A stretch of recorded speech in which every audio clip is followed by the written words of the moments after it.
Atenção! Começa agora uma teleaula de História do Ensino Médio. Você vai assistir a teleaula de número 4. Bons estudos!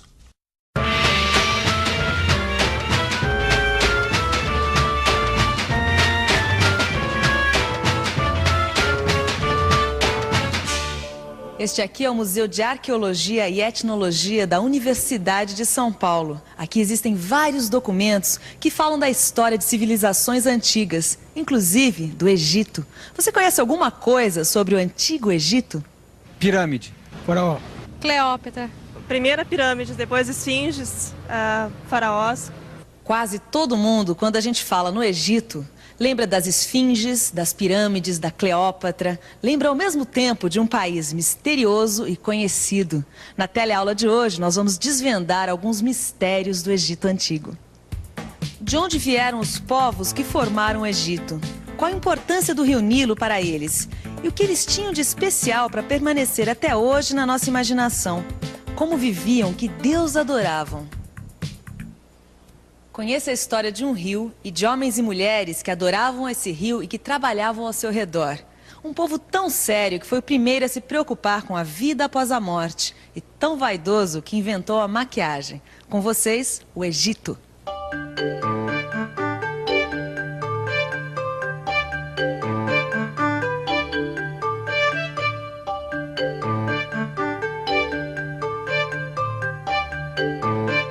O Egito é um imenso oásis que fica no nordeste do continente africano, bem aqui. O Nilo, que disputa com o rio Amazonas o título de rio mais comprido do mundo, forma um vale entre o deserto do Saara e a Arábia. O Nilo nasce no coração da África e entra no Vale do Egito. Aí, ele corre no meio de duas cadeias de montanhas, formando a região do Alto Egito. E depois se divide em muitos pequenos rios que formam o seu delta. Essa região é o Baixo Egito.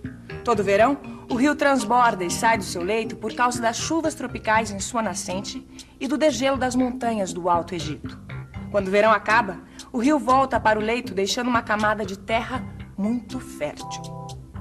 Isso faz com que os egípcios possam colher até 2 vezes no mesmo ano. Esta aqui é a Sala do Egito, no Museu de Antropologia e Etnologia da USP.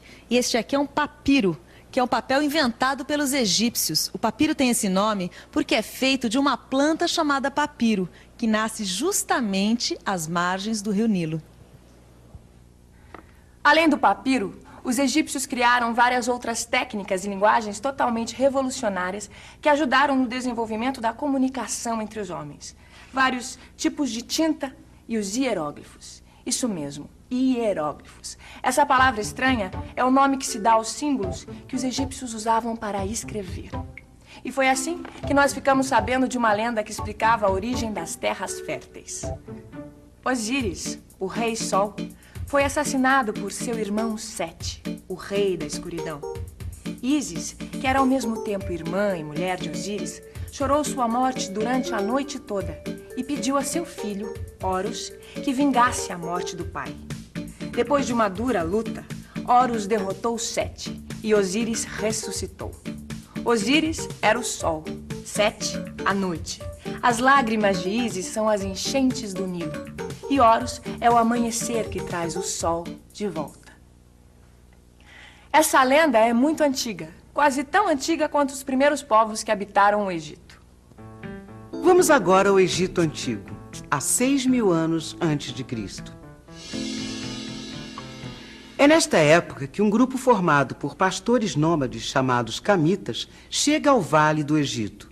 Diante de tanta fartura, passam a adorar o rio Nilo como a um deus.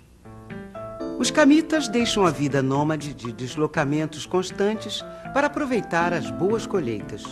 Diversos clãs ou famílias se juntam para formar os nomos. Os nomos se tornam principados, onde o príncipe é o nomarca. Ô Gil, nomarca, mas nome de reino é monarca. Mas esses daí governavam os nomos. Ah, tá certo, nomos, nomarca, faz sentido. Agora, por que eles se juntaram nesses nomos? Porque nessa época tinha terra para todo mundo, não tinha? É verdade. Vamos pensar um pouco? Vamos pensar um pouco. Para quem é nômade, é mais fácil viajar em grupos pequenos.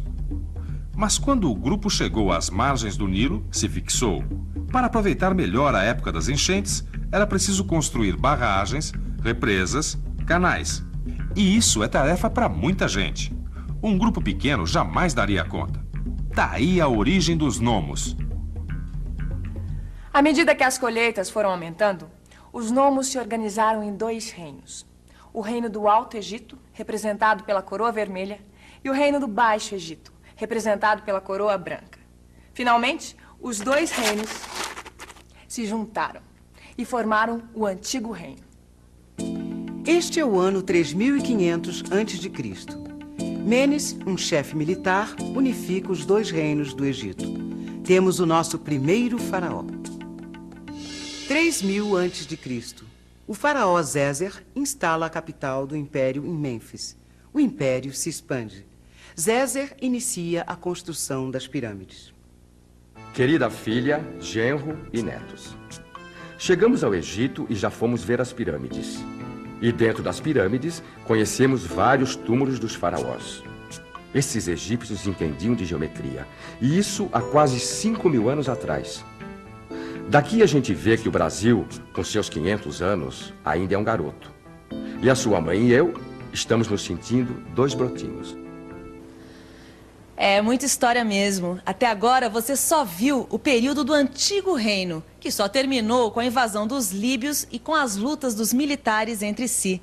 Um reino que só voltou a se unificar muitos anos depois. Quantos? Acompanhe na nossa linha do tempo o período do Médio Reino. 2100 a.C. Os faraós fixam a capital na cidade de Tebas. 2040 a.C., os príncipes de Tebas conseguem unificar o reino novamente. Fica restabelecido o poder central do faraó.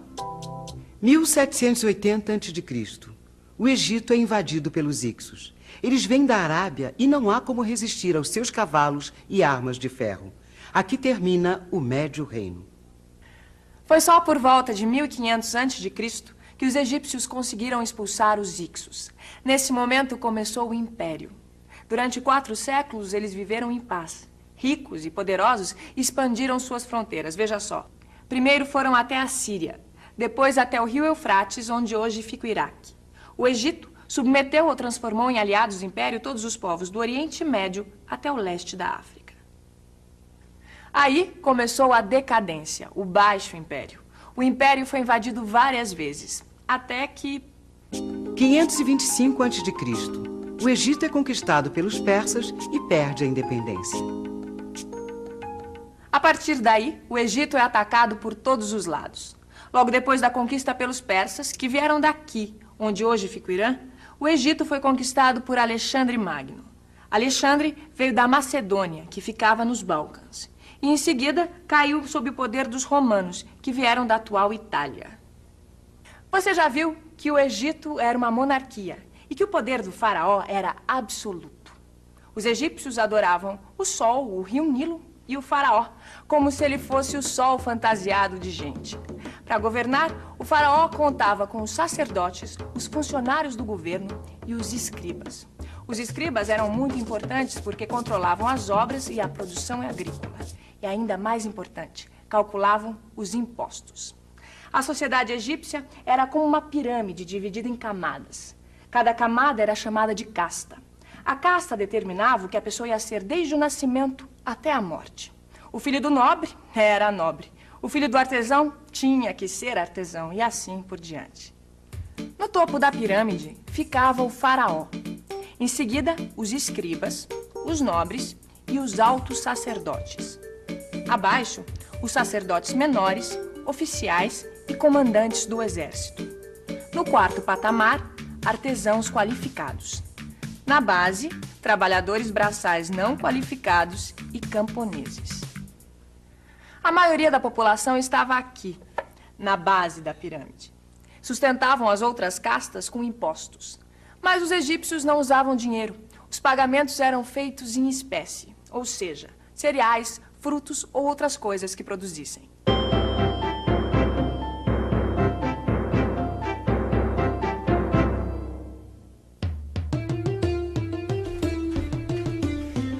nosso vizinho lavrador acaba de ser requisitado para construir mais uma pirâmide. Mais uma? Mas e as obras de irrigação? Os armazéns para os cereais? Olha, se esse faraó continuar com essa mania de construir grandes obras, logo eu não vou ter como pagar os impostos. Olha, como seu pão de centeio, tome sua cerveja. Graças ao rio Nilo não falta hortaliça nem cereal. E é bom se alimentar bem para continuar trabalhando. E se não pagar seus impostos, vai virar escravo. E se virar escravo, eu me divorcio. Deixa eu voltar pro trabalho aqui, que a irmã do faraó quer usar esse colar na festa da colheita. Eles comiam cereais, como pão de centeio. Tomavam cerveja. Os faraós cobravam impostos para construir pirâmides. Ah, por falar nisso, sabe que eu descobri uma outra coisa? Que vem dessa época a expressão obra faraônica, que a gente usa até hoje em dia. É, mas hoje em dia, quem não paga imposto não vira escravo, né? É, isso é verdade. Agora, tinha outras coisas que os egípcios eram muito avançados. A mulher, por exemplo, podia pedir divórcio. Vamos conversar com o Caíto, que é estudante de história. Oi, queria que você contasse pra gente por que os egípcios se preocupavam tanto em preservar o corpo dos que morriam. Porque eles foram a principal civilização da antiguidade que acreditavam na existência da vida depois da morte. Os egípcios, eles inventaram um jeito de preservar os corpos dos mortos, porque eles eram muito bons de química. Uma civilização e tanto. Porque eles também sabiam cuidar dos vivos. A medicina egípcia era tão avançada que os gregos diziam que eles eram os mais saudáveis de todos os homens. Saudáveis e, eu diria, bonitos. Olhe só essa maquiagem. Maninha, valeu a pena dar duro o ano inteiro para fazer essa viagem. Vou ter 1000 coisas para mostrar para os meus alunos. Os egípcios eram grandes escultores. Veja essa esfinge. E as meninas vão vibrar quando souberem que 5000 anos atrás eles já se maquiavam. Os egípcios adoravam se pintar e pintar os seus mortos. A maquiagem é um hábito popular que permanece até hoje. Que tal então revisar agora o que você aprendeu sobre esse povo? E atenção, se liga aí que é a hora da revisão. Na teleaula de hoje, você aprendeu que a civilização egípcia surgiu nas margens férteis do rio Nilo e que os egípcios adoravam o Nilo como um deus. Acompanhou os vários períodos da história do Egito Antigo, desde o Antigo Reino até o Baixo Império. Conheceu as castas que formavam a sociedade e viu que os egípcios criaram uma cultura original que perdurou durante aproximadamente 3000 anos. A história do Egito Antigo só chegou até nós 8000 anos depois, graças aos registros que eles fizeram. Estudando seu livro, você vai entrar numa corrente de conhecimento que faça com que a história permaneça sempre viva, seja nas ruas, nos museus ou numa peça de maquiagem. Até a próxima teleaula e tchau.